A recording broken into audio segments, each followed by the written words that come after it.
¡Qué emoción! Vamos, Fernando, ¿cuál es el primer sonido?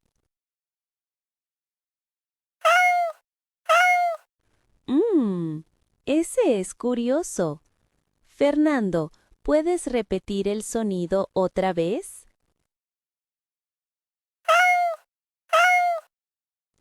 A ver, aún no sé el sonido.